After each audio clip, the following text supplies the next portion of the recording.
The world is currently in a great transition, and I feel that leaders come to the global stage and somehow not be able to negotiate, bargain, and get products which is available for public good, like vaccines, and take it back to their own country. The society rises and falls on the strength of the leadership. Particularly in health, if we don't have the quantity, the skills and quality of leadership that is required to take a group, a society, a country to the next level, then it's either that group, society, or whatever becomes stagnant or they regress. There is more competitions. The resources is becoming very tight. We have more issues, climate change, security issues that the domestic funding cannot even address. And if you don't take a pragmatic steps now to train global public health leaders, then we are likely going to have crisis in the future. So leaders are key to drive programs and also interventions, and also even the country into a right direction, as you can see from the examples that we have faced as we are staying here in Rwanda for the past few days.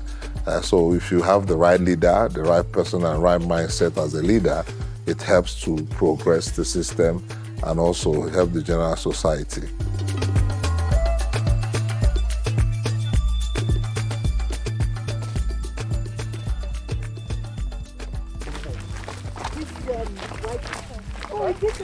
Rwanda, somehow in Africa, seems to be a very good role model for a number of these things, including digital health, insurance. These are all fantastic kind of showcase models for the rest of Africa.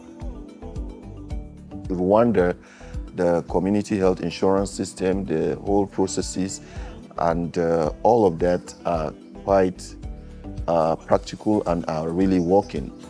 And the fact that it is, in-country driven, it's also quite motivating and not really donor dependent like what is obtained in some of our countries. We've come here, we went through the communities. We have people that probably had never visualized those kind of communities at the level at which they operate. But this is what you can see, you can feel it. You can see the impact, you can talk about the experiences. You're exchanging ideas with people from other countries that understand you. And I think it just makes it so real. The fact that it's practical, more so that it is not more of just classroom, you learn all the theories and you're unable to apply them.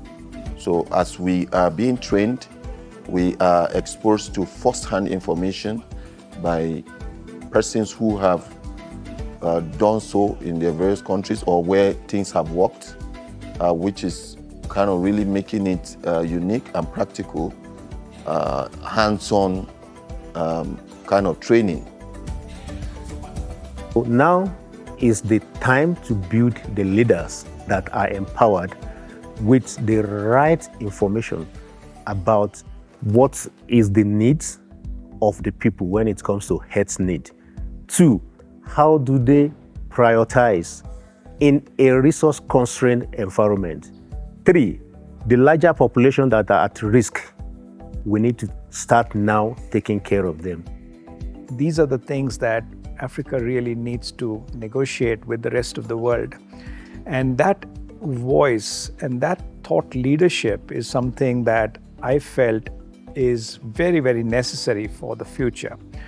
And I think that's the business we are in.